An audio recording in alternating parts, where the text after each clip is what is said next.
Now, it's said that the man that's buried within that elaborate and rather imposing tomb went on to inspire one of the country's greatest 19th century novelists to pen one of the most compelling crime stories ever told. Some say the tale is rather elementary. But where are we? Well, join me in just a few moments and I'll tell you.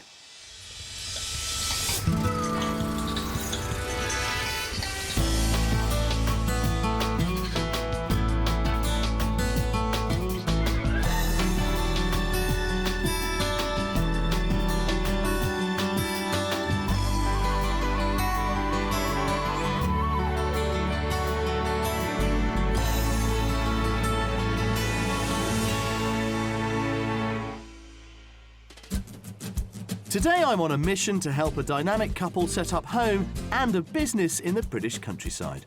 We get off to a great start when a converted chapel really raises their spirits. Your face is brilliant, you're so excited, aren't you? Right, let's keep that going. And a surprise at our mystery house is too good to be believed. Oh! No, there isn't. Yes, there is. No, there isn't. There is. It's down here. Come and have a look. Well, today we are in Devon, and these are the ruins of Holy Trinity Church in Buckfastleigh. Now, the tomb we saw earlier was that of a 17th century squire by the name of Richard Cable. Local legend has it that after his death, his spirit could be seen wandering Dartmoor, accompanied by his hounds from hell. The story, it said, so alarmed the locals that they encased his tomb in ironwork and walls to try and keep him and his wayward dogs at bay. It's a cracking story, one that went on to inspire Sir Arthur Conan Doyle to write The Hound of the Baskervilles. But take it from me, you don't need to be Sherlock Holmes to uncover the other delights that this county has to offer. Situated in the southwest, Devon is the third largest county in England and the only one with two distinctly separate coastlines. Its rural landscape is defined by a farming heritage which stretches back to the Neolithic period. It also encompasses two national parks, the wild drama of Dartmoor and Exmoor, whose heather moorlands spill over into Somerset. Set within the park borders here are the Blackdown Hills, an area of outstanding natural beauty, whose countryside is as well preserved as the traditional buildings that make up its villages, such as Hemyock. To the south are reminders of the county's mining past, which was prolific during the 18th century, when Devon was Europe's largest producer of copper, as well as generating half of the world's arsenic. Moving towards Devon's southern shores, the Jurassic coastline is a recognised geological gem. The red sandstone cliffs around Sidmouth form part of its 95-mile stretch, which now has World Heritage status. Now, at £290,000, the cost of an average detached property here in Devon is some £30,000 above the national figure. And let's face it, it shouldn't really be that surprising. It's a gorgeous place to live and a very popular place in which to move to. But the great thing for me about the property market down here is that it is remarkably flexible. Yes, of course, there are hot spots, particularly on the south coast around Salcombe and Dartmouth, but head up to the north of the county and particularly around the north coast and you will unquestionably find far more value for money. And when it comes to architecture and beautiful buildings, well, as you can see, that's one thing that Devon has never been short of. As one of the main historic slate mining areas in the UK, it's no surprise that this material is a common sight on properties throughout the county, either on the roof or as a protective facade on external walls. Prices for a three-bedroom detached home in South Devon begin in the region of £275,000. The array of thatched cottages in the county fit many people's vision of a picture-perfect rural England. From two-bedroom cottages to the classic longhouse, thatch was widely used in remote areas before the 1900s. This charming two-bedroom property in Witheridge is on the market for £129,950. Well, given properties like that, it's no surprise that I love coming house hunting here in Devon. And of course, so do today's buyers. They're coming quite a long way, though, so let's meet them. Russell, a fitness coach, moved to Holland nearly 20 years ago, where he met his wife Jerry, a business analyst. But Russell has begun to yearn for his homeland. And as for Dutch-born Jerry, she can't wait to move to the English countryside. It's a dream to sort of sell up everything and start a new lifestyle together, and being away for 18 years I think you realise just how beautiful England is. And Holland, of course, is totally flat, but so much variety in the country here. The beautiful landscaping, the area, it's just gorgeous. They met 9 years ago at the gym where Russell worked, and the sparks soon began to fly. After lots of hours of chatting... Yeah. You know, we just really clicked, so that, you know, we make great friends, and we went on from there, really. For this new move, they want to run a bed and breakfast, where they'll be very much front of house. We wanted to be in a beautiful place, and also we both love to be around people. We love spoiling people. And their hearts and business heads have steered them towards Devon. The reason that we want to move to Devon is because it's such a beautiful part of the world. From the business point of view, it's a good place. Devon is a good place to start a bed and breakfast. But they won't be going it alone, as Russell's mother, who has just retired, is up for the adventure too. So with 3 people to please in one property, they've all decided on their top priorities. The most important thing is the location, purely and simply because we absolutely can't change that. So in the location, I think that one of the most important things is the view. We'd like to have a nice country view. They've sold their house in Holland, so they're keen to move quickly and know exactly how much money they have to spend. The maximum budget for our move is £550,000. For the perfect house.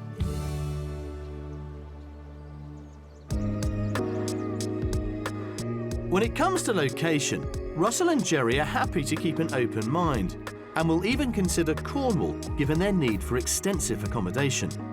However, they would like to have countryside views rather than coastal. I caught up with them in Devon to hear more about the details of their planned move. Hello guys, Hello. nice to see you. Nice to see How are you. you? Hello. Hi. So here we are at last. Jerry and Russell, welcome to Devon. Thank you. On a gorgeous day, Yep. at long last, this great idea of a whole new life Yep. is coming to pass. Yep. Amazing. For years we've been dreaming about this, that we really would like to start our own B&B. Well, this is a gorgeous corner of Devon, but how do you feel about a bit of border hopping over into northern Cornwall? I think the location is most important. The house we can change, but the location, obviously, we can't. We're not really fixed on, oh, it has to be within 10 miles of. It's more like, yeah, when we get in, this is it. Now, you've got £550,000 to spend. Give us a rundown, give us a list of what you want for that money. In an ideal world, about an acre, property on the middle of the land, 2 bedrooms if we have people coming to stay, a separate annex for my mum, preferably attached, and then possibly on the other side of the house, maybe slightly separate, 3 bedrooms, ensuite, good size. We've got 3 lovely properties to show you. They are quite spread out. We've got an awful lot of driving to do today. But I don't know, I'm relatively optimistic. The weather is with us. We've got some Yes. fantastic countryside in which to be. Yep. There are worse things to do. Absolutely. Yeah, Right then, absolutely. Come on then, follow me. Great. Russell and Jerry have a maximum budget of £550,000, and that has to include any conversion or refurbishment work. Their wish list is pretty substantial, as they'd like a spacious property with high ceilings, 2 bedrooms for them, and set apart, another 3 bedrooms all with ensuite for their B&B guests. Russell's mother will also need her own annex, and most importantly, they're after a spectacular countryside setting. We've got 3 charming properties for them to view, and as usual, I'll be asking them to guess the price before I reveal it. The final option is, of course, our mystery house, which gives them more than they bargained for.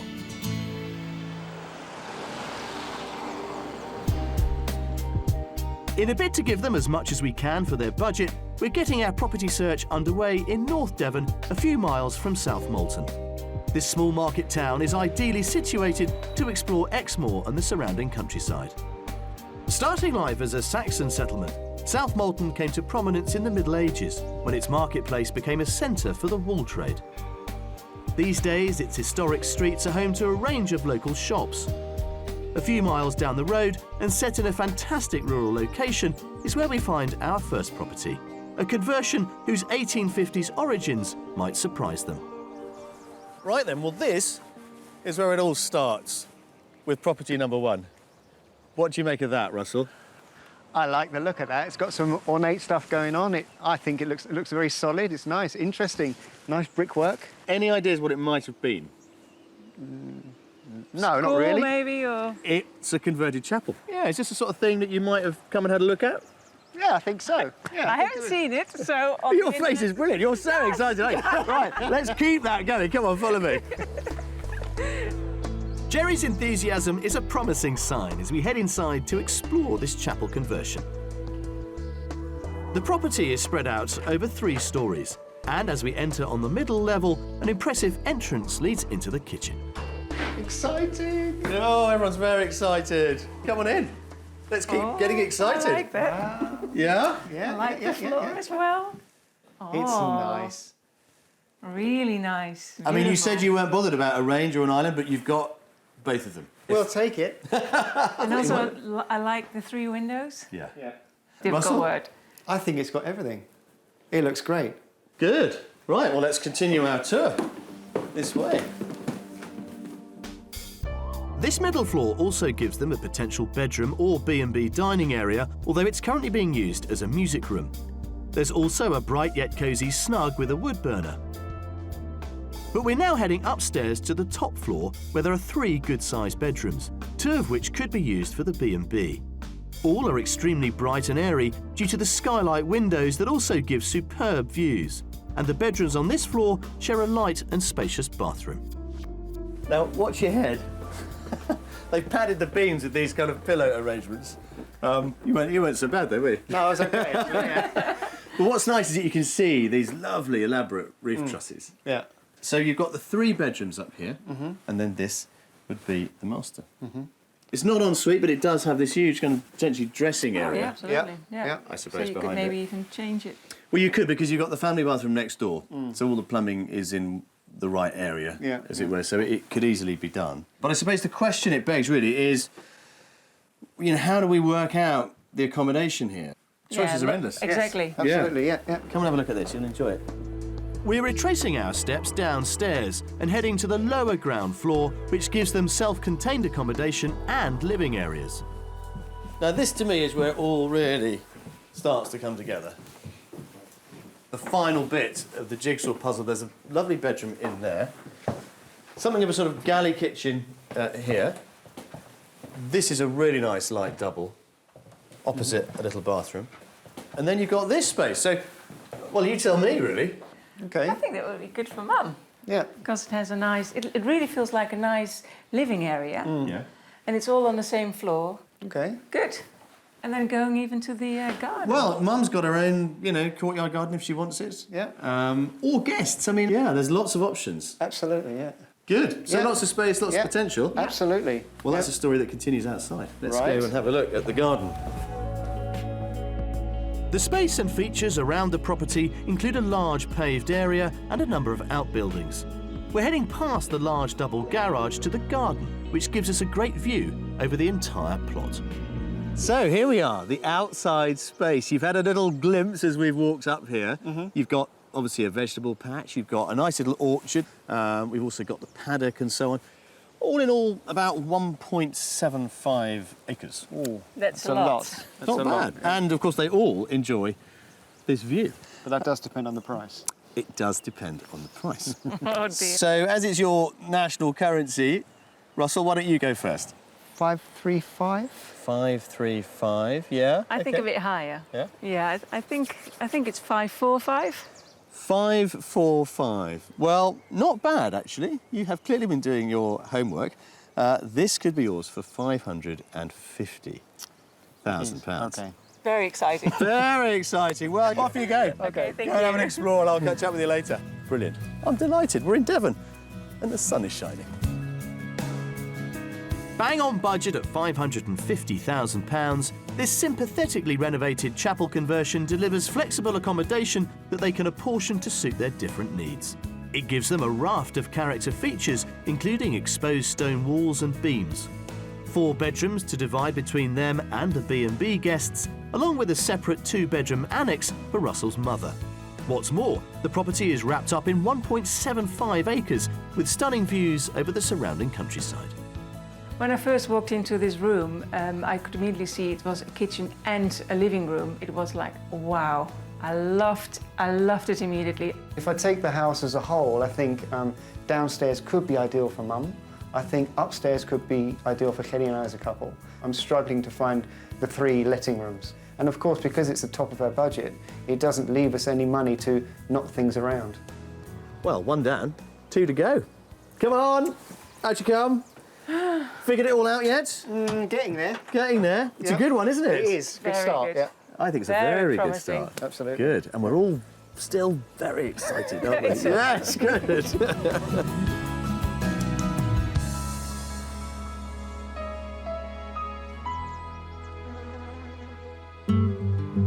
Devon lays claim to being the only county in England to have 2 separate coastlines, with the Atlantic to the north and the English Channel to the south. This means its shores are home to over 300 miles of dramatic cliffs, golden beaches and idyllic fishing ports. And it was here in the late 18th century that gig boats would ferry pilots out into the waters so they could help incoming vessels navigate around the rocks and bring them safely into harbour. Each gig boat would compete to get their pilot out first, and if they failed, they didn't get paid. It was from this competitive activity that gig racing was born. As Russell is a keen sportsman and Jerry is eager to learn more about England's heritage, we sent them to meet Jill Gibson, Vice Chair of the Rame Gig Club in Corsand, to find out more about these traditional seafaring boats of the southwest. Hello, nice to meet you. And nice to meet you too. Hi, so what do you know about gig rowing? Have you done this before? Never even heard of gig racing. Totally new for us, so really interesting to hear about it. Quite popular down in the southwest. Most of Devon and Cornwall, most of the coves have all got a gig club. How many people are in one boat? 6 rowers and 1 coxswain in most of the races. OK, so if you want to come and have a look, and I'll show you the gigs and That would be introduce you great. to some of the crew, maybe you could have a go yourself. Oh, fantastic. Yeah, Great. Great. Come on then, Thanks. let's go and have a look. Rame Gig Club was set up in 1992 to revive this regional sport and unite the community. Entire families have been known to row together, as each crew consists of 6 oarsmen and a coxswain. The local club is, quite rightly, proud of its achievements. Well, this is our boathouse.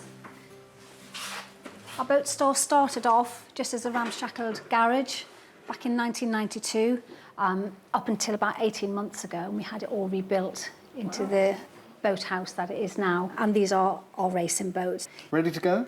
Yeah, shall we get this boat out onto the beach and give you guys a go at rowing her? Sounds great. Yeah.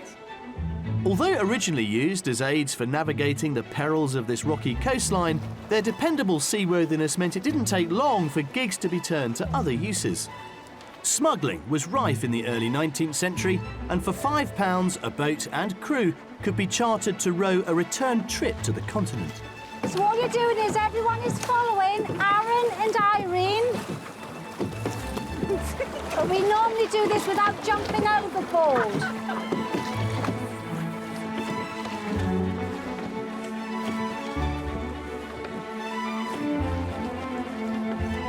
The Industrial Revolution meant that traditional oar power was eventually replaced by the muscle of engine efficiency, and it spelled the decline of the humble gig boat. However, the 1990s saw a resurgence in celebrating the heritage of these regional boats in Corsand, and is a reminder of the energy needed to row them. Now that they've got to grips with one of the region's traditional maritime sports, let's hope they continue to apply the same level of gusto to our house hunt. So whose idea was it to start a B&B? Initially, after watching Scapes of Country years and years ago, we started thinking, well, maybe we could do something like that as well. So we kind of come full circle. So if you could find that house, it would be amazing. So what you're trying to tell me, Russell, is that it's our fault? Absolutely. With the aim of finding them the best properties we can, our second house takes us over the border into Cornwall, close to Llewellyn. This pretty village is located on the edge of Bodmin Moor and offers many of the amenities Russell and Jerry would like to have on their doorstep, such as a church, pub and local village store with a post office. Just 3 miles from here, set in a rural hamlet, is our second property, which has period features and has been extended and renovated over the last 10 years. There you go. What do you think of that then? Well, it's very different to the last one. Yes. I quite like the brick. Not too sure about the extension there. I like that smaller part. It's the same The same stone. Unusually, your wife isn't saying much. Well, it's because the smaller windows make me sort of think like, does it also mean lower ceilings, less light? The whole thing has been renovated over the last 6 or 7 years to produce what is now a very generous, I think, family home. Right. That sounds interesting. And with that has come some modern thoughts, Okay. which are lots of windows, letting in lots of light. All right. So it's not as dark and as low as you might think. What you get is lots and Character. lots of character. Yeah. Okay. And that's the joy of it. It's really interesting. There is also an annex. That is very good. Let's go and have a look. Shall we? Yeah. Come on then. Despite their somewhat reserved first reactions on the outside, I'm confident that they'll be beaming when they see what's on offer inside. Right, let's start with this one then. There we are. Yes? Oh, That I is like. nice. I like. Yeah. I like the wood. I like the colour of the wood. Yeah. Good. I love this floor. The slate is terrific, isn't it? It is, yeah. Big slate. I Yes. like that. Yeah. You look a little bit sort of entranced with this one. Yeah, I like it a lot. Yeah. I would do this myself. Good. Really. That's yeah. a very good sign. Yeah. Well, let's see if you do the rest of the house in the same way. Come Yes. and have a look at this. The adjoining dining area has a fantastic flagstone floor and leads through to the kitchen. Now, what would you do with this? Or would you need to do anything? It looks a bit smaller than I would hope, but still, having said that, there is a table in there. Through there is a very big utility room, which you could push this wall out. It's only a stud wall. So if you wanted to, you could effectively double the size of the kitchen going that way. Yeah. Look at that window there. Yeah. That's an amazing Beautiful view. Yeah. Yeah. You see, I think this place is really working, isn't it? I can see there was a little bit of reticence on the outside, but now we've come in, it's hit you, isn't it? Yeah. It's very cosy. Brilliant. Yeah. Good Right, job. come on, let's go upstairs. Good job. Well, thankfully, the more they see of this property, the more they're warming to it. Wrapping up this floor, there's a study which could potentially be converted into a B&B guest bedroom, and there's also a useful WC. But time now to explore upstairs, where there are 2 good-sized bedrooms, one with an ensuite which could be for the B&B, and there's also a large family bathroom. However, I'm going to show them the room I think they claim as theirs. So finally, this is the one that we think you would probably go for yourselves. I like this a lot. It's the lightest. It doesn't have the attached loo, the little ensuite No that problem. the bedroom at the end of the corridor has. But maybe that's for your mum. This is very nice. Triple like aspect. The colours. It is. It's amazing. Triple aspect. It's great, isn't it? Yeah. So we like the downstairs. We're interested in the 3 bedrooms that are on Yeah. offer up here with, of course, the family bathroom. But the annex, I think, is really interesting. Come and have a look. See what you think. Whilst the one-bedroom annex is attached to the main body of the house, it also usefully has its own separate entrance. There. This is currently the sort of principal room of the annex that's currently been sort of done up, as it were. This, I suppose, to describe it as something of a sort of studio ensuite. You've got kitchen area out there behind us, and another room which at the moment is pretty cluttered, but could perhaps have been, dining room. It's currently a long-term let, so there's lots of stuff in here. This is a really good size. This is the sort of size we were looking at as a B&B letting room. Yeah. And with the ensuite. This is perfect. OK, should we go outside and finish off with the garden? Absolutely. Yeah, right. Sounds good. The garden itself amounts to just over 3/4 of an acre and has a range of small but useful outbuildings, including a shed and greenhouse. So now they've seen the lie of the land, it's time to talk money. So let's just remind ourselves of your £550,000 budget. So, would you like to go first, madam? I think because it's a little bit less land, I probably think 515. 515, yeah. I'm going to be really cheeky. I think because it's in Cornwall, it's less land, it needs a lot of work doing. I'm going to say, excuse me, it's my turn. I'm going to say 460. Wow, now you're sort of there, almost. The good news is it does begin with a 4, but it doesn't end with 60. This could be yours for 499,950. Really? No, just under 500. Well, as with any house tour, of course, we have really just scratched the surface. I want you to go and have another look around. Off you go. Okay. Thank you. Enjoy. Thanks. Take your time. Well under budget at £499,950, this well-renovated but rustic farmhouse leaves Russell and Jerry £50,000 for any work they'd like to do. It provides a generous amount of living space, including a study that could be converted into a guest room. 3 bedrooms, one with ensuite, a self-contained 1-bedroom annex, and over 3/4 of an acre of land. Comparing to the first house, this house had less appeal from the outside. So that was a bit of my concern. Once I came into the living room, it really was a buzz for me because I thought it was amazing. There's so much possibility. That higgledy-pickledy, I really like that. I think that there's definitely a possibility for a B&B for us here. Ah, we're done. We're done. Yeah. Property 2 is over. It's been quite a busy day. It was, Long day. Long day, lots of miles. The nights are drawing in, so I'm thinking that's it for houses. That's good. Supper time? Absolutely. Good idea. Fancy a pint? Yep.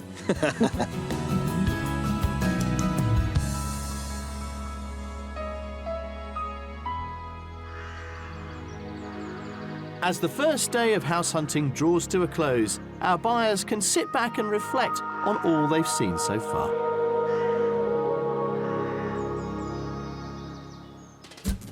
With a maximum budget of £550,000, Jerry and Russell have said farewell to a busy working life in Holland and have set their sights on running a bed and breakfast in rural Devon, where they'll also be joined by Russell's mother. Despite going the distance on this rather challenging house search, the 2 different properties they've seen so far haven't completely captured their imaginations. But coming up, our mystery house raises an unexpected issue. You know what I find disappointing about this room? Go on. Nothing. And I discover a local malting house keeping an age-old tradition alive. Absolutely fantastic. Well, yesterday, to my mind, was defined by the liberal use of 3 words, and they are, in alphabetical order, exciting, interesting, and potential. It's an intoxicating combination, exactly the sort of thing we always hope for on Escape to the Country. Now, of course, it's time to introduce our mystery house. They wanted a B&B, and that is exactly what we're going to give them. But like many a good mystery house, it's not where they think it is. As they're flexible on location, we're edging further into Cornwall for the mystery property, to the village of St Tudy. It's named after a 6th century monk who helped establish monastic sites and churches across the English Channel in Brittany. The village has all the useful everyday amenities you would need, including a community shop, 2 churches and a local pub. Our mystery proposition is a bit of a gamble, as it puts the business venture at the top of the agenda, which may mean compromises elsewhere. At long last, the wait is over. We can reveal our mystery house to you. What do you reckon? I like the look of that. Looks substantial, doesn't it? It's really substantial, yeah. It's a proper old farmhouse, this one. So why have we brought you here? Well, we think, in terms of a business, this is a winner because it is already an up-and-running B&B. I all of a sudden saw the... All the leaflets in the window, yeah, yes. Like, oh. So this is a turnkey business. This is ready to go. Lots to see. So the only downside, really, is the road. Right. We But can't have everything. It could be your friend. Exactly. Yeah. It's a road lined with gold, bringing business in. It's a hard sell, isn't it? Come on. The stature of our mystery B&B has certainly sparked their excitement. Let's hope they're as dazzled by the interior, which still retains its Victorian grandeur. Well, let's start in here. One of the reception rooms that's on offer. Oh, that's nice. Yeah? Really beautiful. Isn't it nice? Really, I mean, everything. I like the size, the floor, Yeah. the fire, the cornicing. I find disappointing about this room. There we go. Nothing. If the rest of it is like this, this is fantastic. Do you want the good news? Tell me. It is. It's just like this, yeah. Those Victorian proportions continue in the dining room, which also leads off the main hallway. And where we're heading next is equally as spacious. And in here, the kitchen. Yeah? I like it. Great size. Isn't it? Really nice. It's all good. It's all good, isn't it? It is, yeah. Yeah, and it continues through here into this conservatory for the guests. This could be quite nice. So they've currently got this sort of set up as more of a kind of relaxing area, but I was thinking, what about guest dining? That's true. Absolutely. It's much bigger than I thought. I didn't realise it had this corner as well. Good. That's Interesting. I think we're on track with the space and style of our mystery house, so let's keep those positive vibes flowing as we head up to the first floor. Like the stairs. Lovely, aren't they? Very nice. And they lead us up to this lovely light landing, which is a real feature of, you know, many a Victorian building, as you might expect. Now, to give you the broad overview, we've got 3 bedrooms on this floor. Okay. Okay, 2 of them are en suite. Right. So all that's done. Yeah. All right. Now, that bedroom in the corner has 3 beds in it, 3 singles at the moment, but it is served by the family bathroom that's over there. Okay. So, as you can see, this is really ready to go. Guests are here, nicely separate. Your accommodation is through this door and up another floor. Right. Yes. Interesting. Yeah, come and look at this. These 3 guest bedrooms command a rate of up to £55 a night. What's more, their sleeping accommodation also gives them a spare room of their own, in addition to a fantastic master suite. Now, the space up here is just terrific. It lends itself to all kinds of possibilities. Could be kind of dressing area, living area. There's an ensuite in there, but this is your room It's massive. on your own kind of floor. And it's Absolutely. very light. Yeah. Yeah?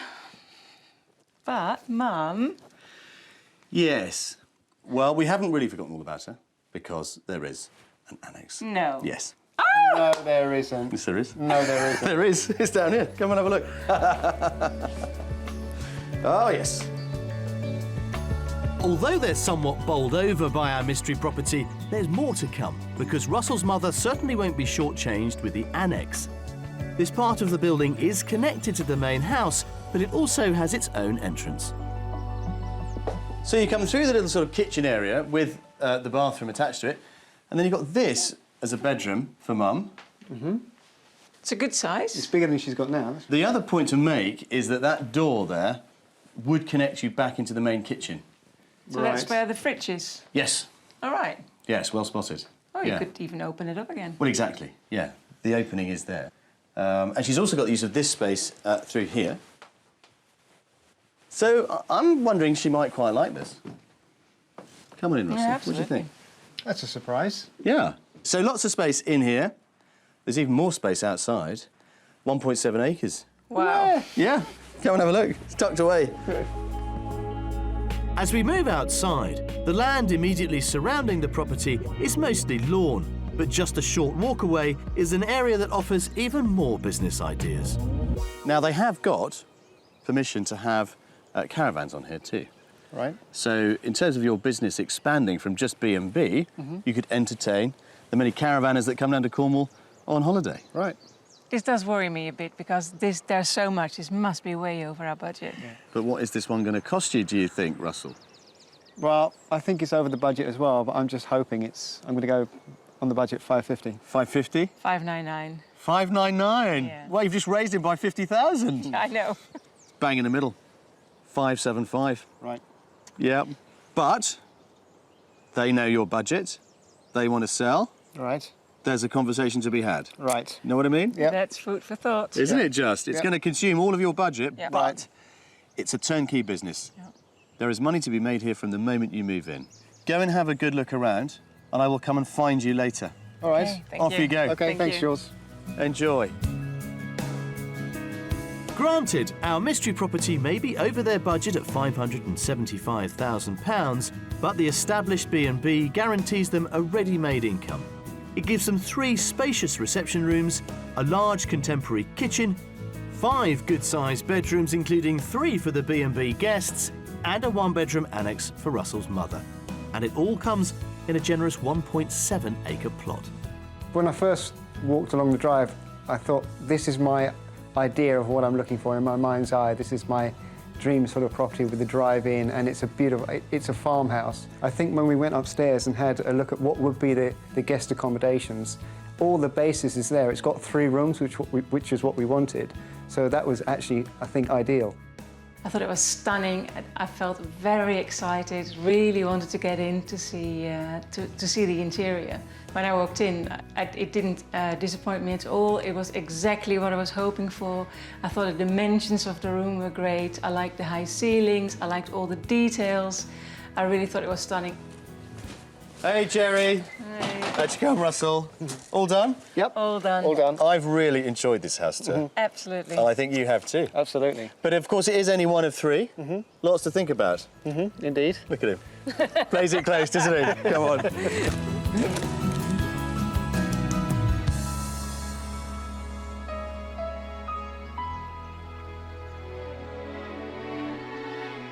Often described as fields of gold, Barley is a beautiful and familiar sight across the British countryside. It is the second most widely grown arable crop in the UK, with around 6 million tonnes produced every year, of which a third goes into producing malt, an important ingredient in the making of beer and whisky. Devon is home to one of only 4 malt houses in the UK still using the traditional malting technique. So as a man who enjoys the odd pint, I've come along to the historic Tucker's malting house in Newton Abbot to find out more about what goes into my ale from Richard Wheeler, who's been working here for 50 years. Richard, hello, nice to see you. I'm Jules, how are you? Now, the business of malt, it's a process that many of us have heard of. It's been going on for hundreds, if not thousands of years. But what is malt? Well, malt is barley, which is converted into malt by soaking it, germinating it, the whole idea being to convert the starch in the barley into sugars which are needed for brewing beer. But you're one of the few producers who are still using traditional methods. Yes, that's right. There are only 4, as far as I know, there are only 4 floor maltings, as we're called, left in the country doing it in the old traditional way. Why have you stuck with the old rather than embracing the new? When you work on such a small scale, traditional floor maltings are regarded as producing the best quality, and I think it all comes back to scale. It's a bit like home cooking. And lots of experience. Well, hopefully. Come on then, show me around. Okay. Let's have a look. The process of turning barley into malt happens in 3 stages. The first phase is known as steeping. Talk us through the business of steeping for anybody not in the know. Well, we steep the barley. We've got barley which is dried down to 12 to 14% moisture, and then we want to get it to germinate. And to get it to germinate, we need moisture. So we have a system where we soak it for about 24 hours, drain it off and give it several hours of air, and then refill it again with water again for another 24 hours. And finally, after about 50 to 60 hours, we drain the water off, and the barley is then at 45% moisture, approximately. The steeped barley is then ready for the second phase. The tank is emptied into the germination room, and then using the traditional method, it's wheeled into piles using a maltster's barrow, where it'll then be raked out across the floor to a height of 10 to 20 centimetres. Is it possible to see it in its germinated form? Does it physically change? Oh, it does. They are. These little tails, is that what we're looking for? Those are the roots. Those are the roots are growing. And what we're doing there, we're converting the starch in the barley into sugars which is what the brewer wants for brewing his beer. Finally, the grain is shoveled from the germination floor and transported to the kilns. Well, this is a sight, isn't it? It certainly is. Absolutely fantastic. Amazing. So what's going on here? Obviously, this is the final part of the process. This is the kiln.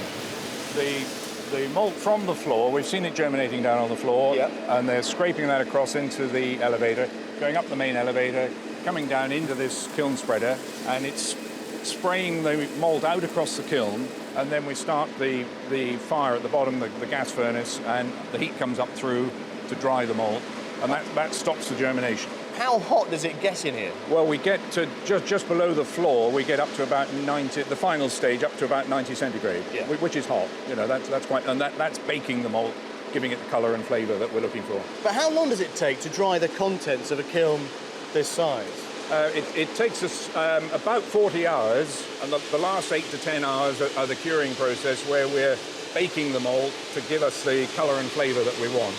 We ought to get out of here, otherwise we're going to be buried. We are going to be buried, aren't we? Right. Yep. Thank you very much, Richard. It's been a real pleasure. You're very welcome. Yes, let's leave in a hurry.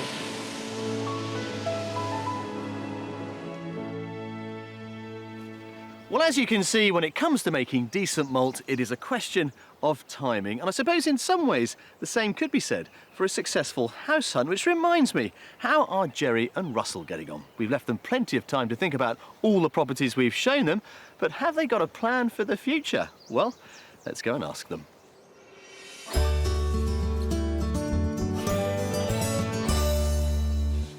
How are we? Good. Yes? Tired, but good. Tired but good. Yeah. That's a good sign, actually. We've travelled huge distances in this county in just a few days. Yeah. And we've seen three, I think, very interesting, quite different but very viable options. So, property number one, our old chapel conversion. What are your thoughts on that now? I love that house. I still do. I really think it's charming, it's welcoming. I love the location. The location was fantastic. We asked for an amazing view, and it certainly had that. But I couldn't see the potential for the letting rooms. Well, then we took you over the border to our second property, just into Cornwall. What are your thoughts on that now? It was really charming. It was clearly an old house, and it had so much, lovely old features that as we went through, I mean, all the slate flooring I liked. For me, the slighter attractive point in that house was that a few of the rooms were a bit darker. That's the only downside I think I see in that house. But also, I mean, you highlight some of the cons, as it were, the darkness of some of those upstairs rooms in particular, but it was comfortably under budget. Yeah, absolutely. That was because that will give us really a possibility on creating then the real dream, actually. Well, then we took you to our mystery house, an up-and-running business, setting the scene for you. What are your thoughts on that one? That house, for me, that was the most beautiful house. The whole style of it, the space, everything. I mean, I really, really was taken with that. You Blew me away with that annex. I didn't expect. And then we went out the back to all the extra land. It was just like wonderland. It was just... And then I looked at it all, taking it all in, and I thought, you know, possibly that's... I was really looking for a sort of tidy little business, and it's kind of rambling and so much. But on the other hand, you can always sell bits of land on, so it's a definite possibility, I think. Well, you've clearly got a lot more thinking to do. I appreciate this is a really big move for you, not least because you're looking for a whole business to go with it, and you're also trying to second-guess what your mum is going to think and how she's going to feel. So it's always difficult when not everybody's here. Well, guys, it's been an absolute pleasure. I hope you are a little bit closer to realising this ambition of yours to be here in the West Country. So very best of luck. Thanks, Jules. Well, as we have seen, when it comes to property, both Devon and Cornwall have certainly delivered this week, so we're better to finish the show than on the border of these two great counties. This is Devon, that's the River Tamar, and beyond it, Cornwall itself. And of course, we've had a terrific couple in Russell and Jerry. You can't help but be touched by their excitement and enthusiasm. It's as palpable as their focus and determination in trying to turn their long-held dream into a reality. And so hopefully now they're well on the way to making it happen. All the way, in fact, from Holland. If you would like to escape to the country in Scotland, Wales, Northern Ireland or England and would like our help, then please apply online at bbc.co.uk/beonashow.